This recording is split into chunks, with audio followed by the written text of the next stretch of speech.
भाइयों बहनों, आज मैं उन बातों बांटना चाहता हूँ जो प्रभु मेरे खुद के जीवन में कुछ कमी दिखाई दे रहा था। Brothers and sisters, I want to share with you today whatever was lacking in my life and what God has shown me. परमेश्वर ने हमें पवित्र शास्त्र इसलिए दिया है कि ना हम किसी को प्रचार करने के लिए नहीं, खास करके, लेकिन वो अपने आप को प्रचार करने के लिए। God has given us the holy scriptures not to preach at someone but to preach to ourselves. जो वचन जो हमें नहीं काटेगा तो वो दूसरों को भी नहीं काटेगा।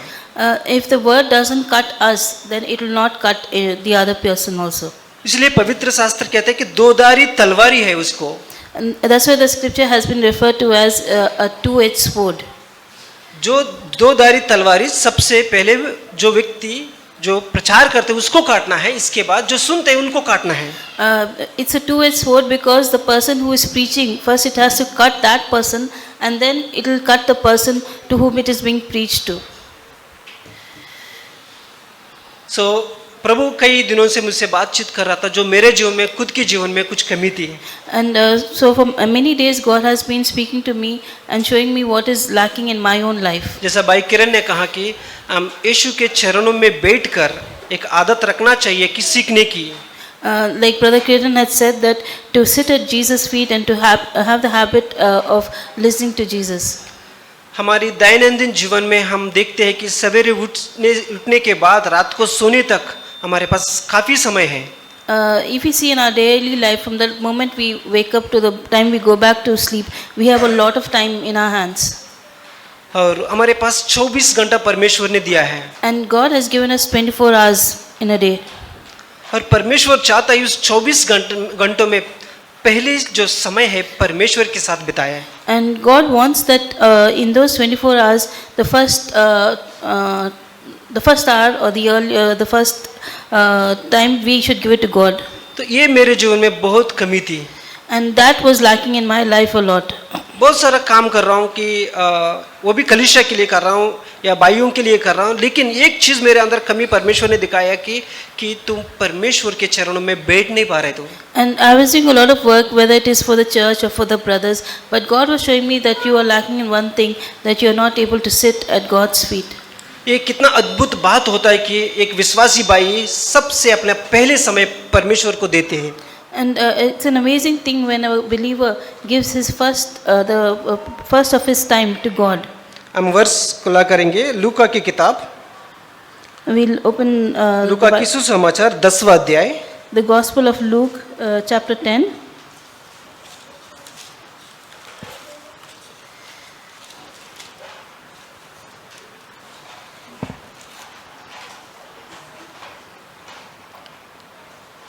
लूका की सुसमाचार 10वां अध्याय, हम यहाँ से देखते हैं कि 38 से लेकर 42 तक हम देखते हैं। Luke chapter 10, verse 38 to verse 42 onwards, we'll see. हम सब जानते हैं कि यीशु मसीह एक बार मार्था और मेरी के घर पे गया था। And we all know the story when Jesus went to the house of Mary and Martha. और उन दिनों में यीशु यरूशलेम में था, वहाँ बेतनी गांव में गया था जहाँ पर मार्था और मेरी रहता था। And there was this place in Jerusalem called Bethany where Mary and Martha were staying. और बेतनी जो है गांव जो है यरूशलेम से लगभग 3 या 4 किलोमीटर दूरी पर थी। And this village of Bethany was just 3 or 4 kilometers from Jerusalem. यीशु जब यरूशलेम से बेतनी गया था, and when Jesus went to Bethany from Jerusalem, वहाँ पर मार्था करके एक स्त्री ने यीशु को आमंत्रित किया अपने घर पे। and we see that a woman called Martha invited Jesus to her house. somebody कोई भी पढ़े इस वचन को। 38। जब वे जा रहे थे तो वह एक गांव में गया और मार्था नामक एक स्त्री ने उसे अपने घर में उतारा। 39। मरियम नामक उसकी एक बहन थी, वो प्रभु के चरणों में बैठकर उसका वचन सुनती थी। इस वचन में ये लिखा है कि मार्था यीशु को आमंत्रित किया। And here it says that Martha was the one who invited Jesus. और जब यीशु उसके घर में गया, वहाँ पर और एक बहन दिखाई देता है कि जो मार्था की बहन थी। And in that house there was one more sister who was Martha's sister. जैसे यीशु उस घर में आया और बैठा, और हम यहाँ पर आगे देखते हैं कि जिन्होंने आमंत्रित किया वो अपने कामों में लग गए हैं। And like how we are sitting here, we see that the one who invited Jesus were busy with their own work. कल्पना करो आप किसी मेहमान को बुलाया Just imagine you have invited some guests, और वो मेहमान आपके घर पे आया and the guest has come to your और house, उसको हॉल में बिठाया और अपने काम पे लग गया। and you have made the guest sit in the hall, and you are busy with your own work. वो मेहमान कितना देर बैठने की इच्छा रखेगा आपके घर में? And how long do you think the guest will wait in your अरे मुझे तो house? इतना अच्छे स्वागत किया घर में, लेकिन वो खुद नहीं बैठ रहे, तो मैं यहाँ बैठ के कुछ फायदा नहीं रहेगा। And the guest will think that, see, this person invited me so nicely, and as he invited, he is now busy with his own work, then why should I keep on sitting here? तो Martha ने यीशु को बुलाया, आमंत्रित किया, स्वागत किया, लेकिन जब यीशु आने के बाद वो क्या करने लगा? काम करने में किचन में चले गए। Martha was the one who invited Jesus, but and as Jesus came, Martha went and was busy in the kitchen. लेकिन ये एक दिलचस्पी बात है, हम सबको सीखना है विश्वासी होने के नाते। वहाँ एक बहन थी जो मार्था की One thing which is very very interesting, and we all believers should learn, is that the sister called Mary. वो कौन थी? मेरी। Mary. वो क्या कर रही थी? What was Mary doing? So 39 verse. Verse 39. Maryam नामक उसकी एक बहन थी, वह प्रभु के चरणों में बैठकर उसका वचन सुनती थी। सो यहाँ पर मरियम नामक एक स्त्री ने क्या कहा? यीशु के चरणों में बैठकर उसकी मुंह से आने वाले हर एक वचन को सुन रहे थे। And we see that Mary was sitting at the feet of Jesus and listening to every word that was coming from Jesus' mouth. Martha क्या कर रहे थे फिर? And what was Martha doing? Martha जो काम कर रहे थे वो कोई गलत काम कर रही थी? And what Martha was doing, was it something wrong? या मार्था ने जो काम शुरू किया है वो यीशु के सिवा और किसी के लिए कर रहे थे? The work that Martha started, whom was she doing it for? नहीं, मार्था भी यीशु के लिए सब कुछ तैयारी कर रहे थे। Martha was also doing all her work for Jesus. वो आटा पीस रही थी She was kneading the dough. और जल्दी से जल्दी सब्जी काट रही थी She was cutting the vegetables. और जो कुछ चाय पानी सब कुछ की तैयारी कर रही थी किचन में। She was making the tea and all ready. लेकिन ये सब कुछ उसी के लिए कर रहे थे जिनको आमंत्रित किया है। And she was making all this ready for the guest whom she had invited. लेकिन उसने वो किसी और के लिए नहीं कर रही And थी। she was not doing it for someone else. लेकिन उसके अंदर घबराहट और उसके अंदर चिंता इसी बात की हो गया है कि एक व्यक्ति जो यीशु के चरणों में बैठकर कर रहे, सुन रहे, वो व्यक्ति आके मदद नहीं कर रहे। And her whole worry and trouble was that the person who's sitting at Jesus' feet and listening, she's not coming and helping her. वर्ष 40वां वचन में लिखा है। Verse 40 it says, परंतु मार्था सेवा करते करते घबरा गई और उसके पास आकर कहने लगी, हे प्रभु, क्या तुझे कुछ भी चिंता नहीं कि मेरी बहन ने मुझे सेवा करने के लिए अकेले ही छोड़ दिया है?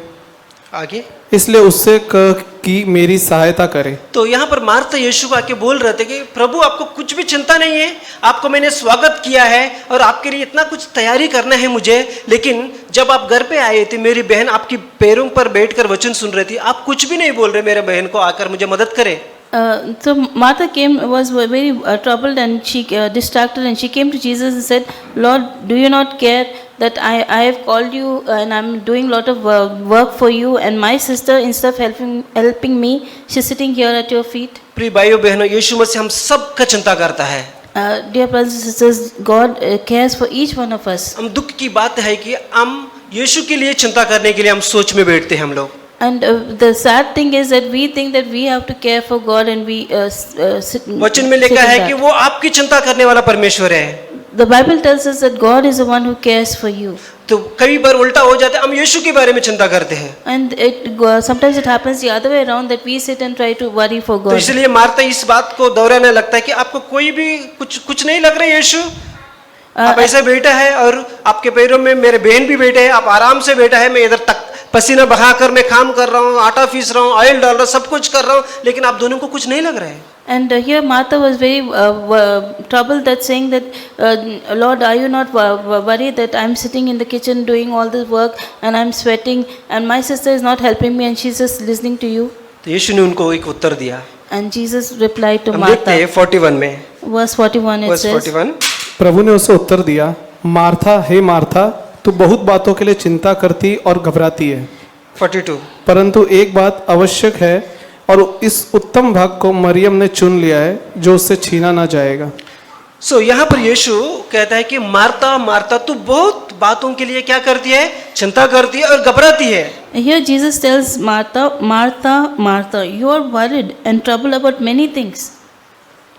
लेकिन एक चीज जो आवश्यक है वो भूल जाती है। And Jesus told Martha that the one thing that is needed that you have forgotten. तो मैं मेरे जीवन को इसको अप्लाई इस तरह से लिया हूँ। And so I applied this in my life in this way. जैसे यीशु ने मार्ता को कहा मार्ता और Marta, Just like Jesus said to Martha, Martha, Martha, वहां पर मेरा नाम रखा हूं मैंने, there I will put my own name. आप अपना नाम रखिए। There you can put your own name. तो यीशु कहता है कि अपने अपना नाम रखने के बाद यीशु कहता है तू बहुत बातों का चिंता करता है, घबराता है। So Jesus is saying, addressing you by your name and saying that you're worried about many things and you're troubled about many things. जैसा मेरा नाम रखने जोसेफ, जोसेफ तू बहुत बातों का चिंता करता है, घबराता है, लेकिन आपके लिए आवश्यक एक चीज है। And to me it would be like, Joseph, Joseph, you're worried and troubled of many things. जब कभी यीशु इस तरह से दो दो नाम पुकारते हैं, मैं हमेशा यही शब्द मेरा नाम वहां पर डालता हूँ। Whenever I see in the Bible that Jesus calls someone 2 times double, then I put my name over there. उसी तरह जुना करार में ये परमेश्वर ने शमूएल को बुलाता है।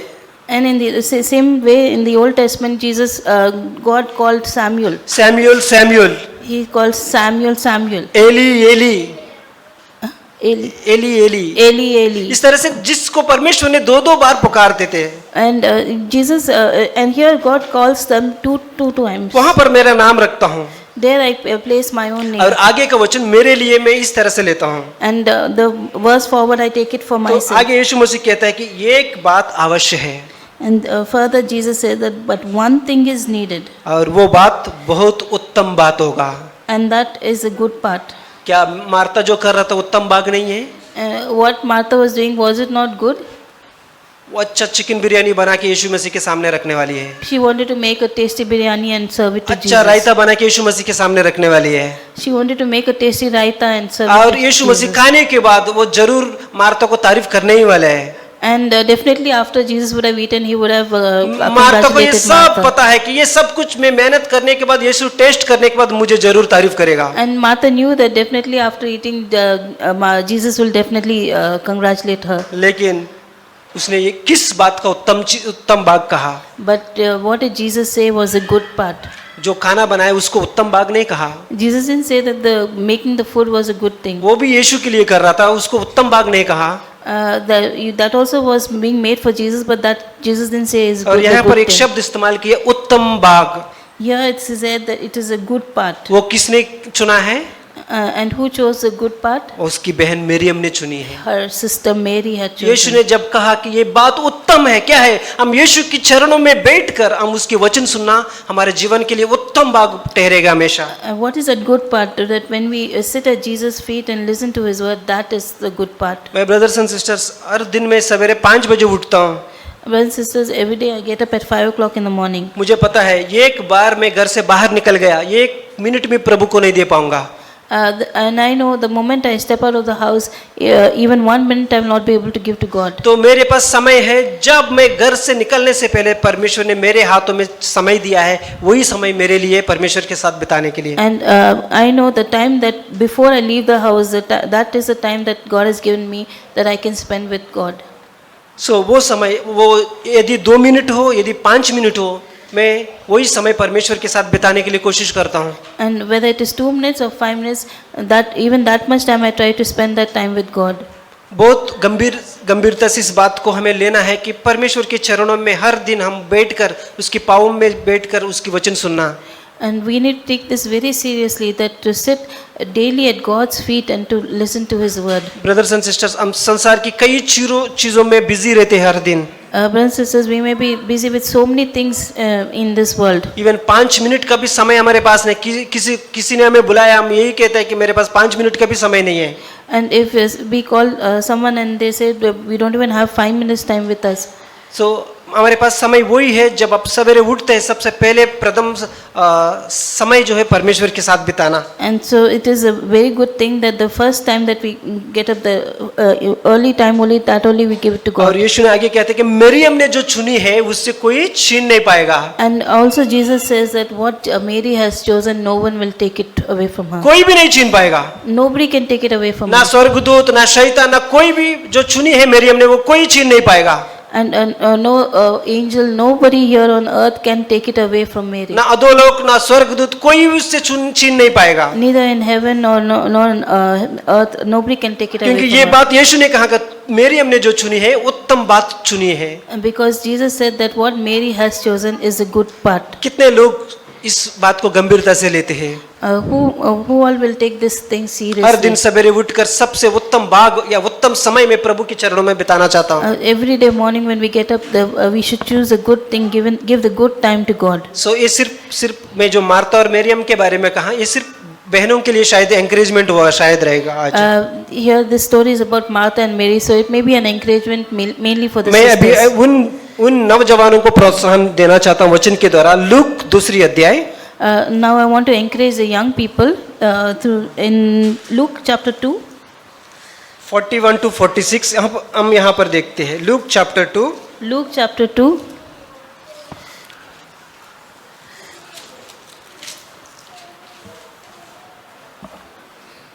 सो 41 से पढ़ेंगे हम लोग। 41 to 46. उसके माता पिता प्रति वर्ष फसह के पर्व में यरूशलेम जाया करते थे।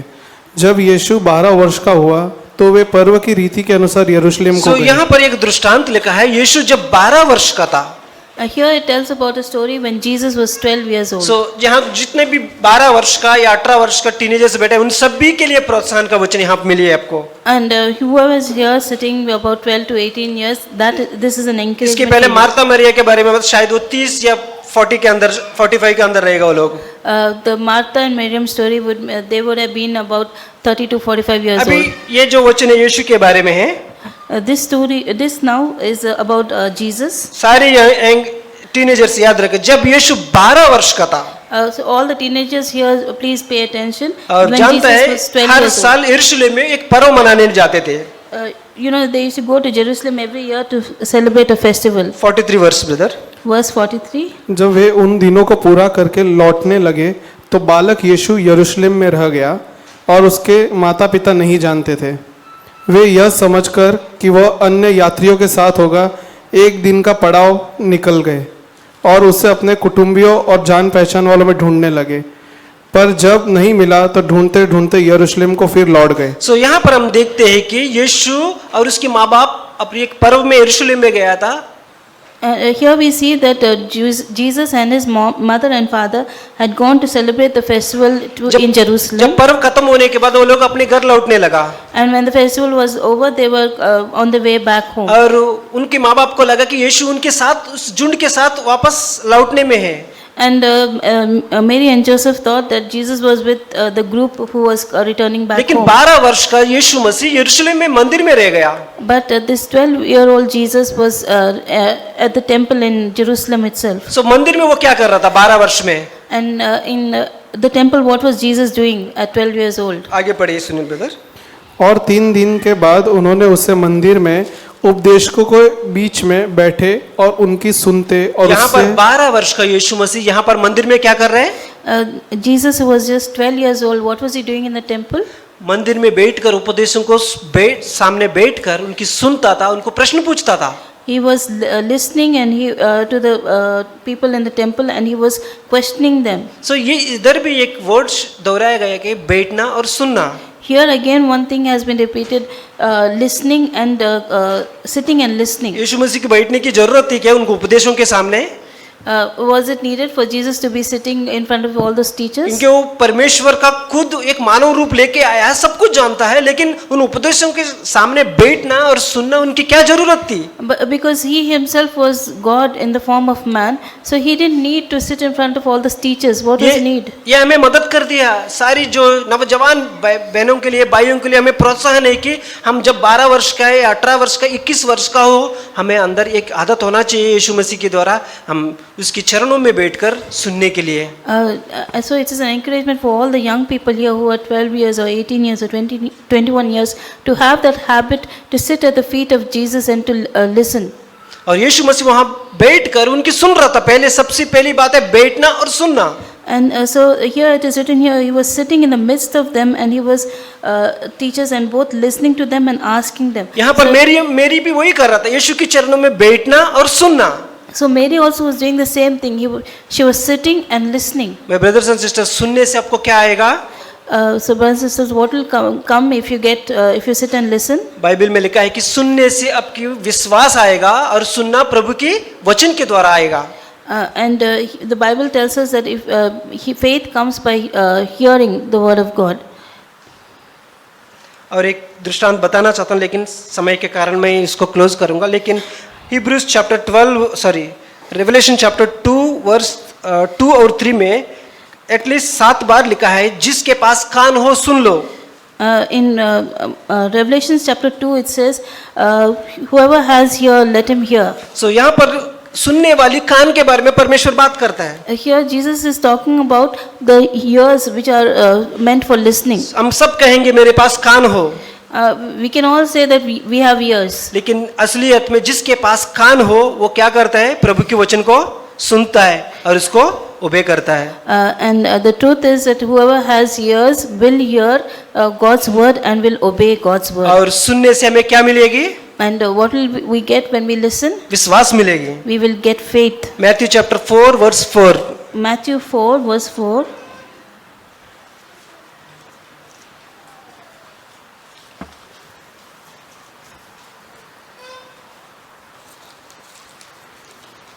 कोई पढ़े?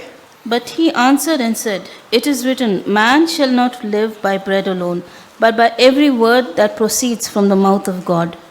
यीशु ने उत्तर दिया, लिखा है, मनुष्य केवल रोटी ही से नहीं परंतु हर एक वचन जो परमेश्वर के मुख से निकलता है जीवित रहेगा। तो यहाँ पर यीशु मसीह क्या कहता है? मनुष्य केवल रोटी से नहीं। Here what is Jesus saying? That man shall not live by bread alone. ये शारीरिक रोटी के बारे में बात करते हैं यहाँ पर।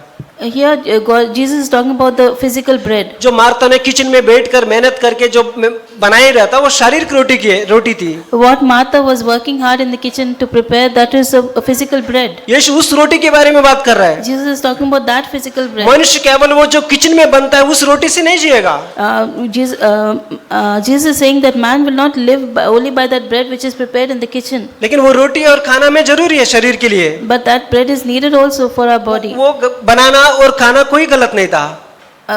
To make it and eat it is not a wrong thing. और मेरी भी जो कुछ भी कर रहा था ये भी गलत नहीं था वहां पर। And what Martha was doing was nothing wrong. लेकिन यीशु इस बात का जोर देके कहा है कि मार्ता तू बहुत बात का चिंता करता है, लेकिन एक चीज आवश्यक था। But here Jesus is stressing one thing and saying, Martha, Martha, you are worried and troubled about many things, but there is one thing which is needed. जिन्होंने मेरी ने चुनी है। And and that is a thing that Mary has chosen. वो उत्तम बात है। And that is a good thing. उत्तम बात यह है कि मैं हर दिन प्रभु के चरणों में बैठकर सुनना चाहता हूँ। And the good thing is to sit daily at Jesus' feet and listen to him. प्रभु हमें मदद करे इस बातों में। And may God help us in this thing. बहुत दुख खतरा है हम प्रभु की वचन ना सुनने के कारण क्या होएगा। And it's a big danger if we don't listen to God's word. Israel की हिब्रूज की किताब में लिखा है वो उनकी परमेश्वर की आवाज ना सुनने के लिए निराकार किया, इसके लिए उनके विश्वास भी चले गया। And about Israel it says that because they were not hearing God's word, that's why they didn't even have the faith. इसलिए हमें आदत रखना चाहिए कि ब्रदर्स एंड सिस्टर आज तक आपने वो निर्णय नहीं लिया हो, आज तक आपने वो निर्णय नहीं लिया हो प्रभु के चरणों में बैठकर सुनने की। If even till today if you have not made the decision to sit at Jesus' feet and listen to him, कोई दुख की बात नहीं brothers and sisters. it's not something to be sad आप about. कल से इस बात को शुरुआत करें। You can start it even from tomorrow. कल के सबसे पहले समय प्रभु के चरणों में आइए। From tomorrow onwards you can give your first time to और God. परमेश्वर को जो पसंद चीज है उत्तम बात है हम चुनेंगे। Let us choose a thing which is pleasing to God and which is good thing in कितना अद्भुत होगा जब हम यीशु के चरणों में बैठकर सुनते हैं। It is an amazing thing to sit in front of कितना Jesus अद्भुत and sit. आनंदित जीवन होगा जब हम यीशु के चरणों में सुनकर उसके मुंह से आने वाले हर एक शब्द को सुनते हैं। It is a great joy to sit at Jesus' feet and listen to Him. हम बहुत सारा काम करते हैं चर्च के लिए, मसीह के लिए। We may be doing a lot of work for the church and for God. Martha भी वही यीशु मसीह के लिए सब कुछ कर रहा था। And Martha also was doing a lot of things, वो everything for किसी God. अन्य लोगों के लिए नहीं कर रहे थे। She was not doing anything for others. वो सारा चीज यीशु मसीह के लिए सामने लाने वाली थी She was going to bring all the things in front of Jesus. और यीशु को खुश करने के लिए लाने वाली थी। And she was going to make Jesus happy. मैं ब्रदर्स एंड सिस्टर्स, अगर CFC चर्च में हो, सबसे महत्व बात आपको वचन के ऊपर मनन लगाना है। Brothers and sisters, you are in CFC church, so the most important thing is to meditate on the word, ना कि खाने को सबसे पहले स्थान। not to give food the first place. तो हम सीखना चाहिए कि परमेश्वर की उपस्थिति में बैठकर So let us learn in God's अब presence. यीशु के पीछे चलना चाहते हो, And if you want to follow ये Jesus, इच्छा रखे you should have that आज के desire दिन से from today onwards, मैं सबसे पहले स्थान प्रभु के चरणों में जाकर उसकी मुंह से आने वाले हर एक शब्द को मैं सुनना चाहता हूँ। that we want to give first place to God and to listen to every word that comes from God's mouth. जिसके पास कान हो सुनो। Let him who has ears hear.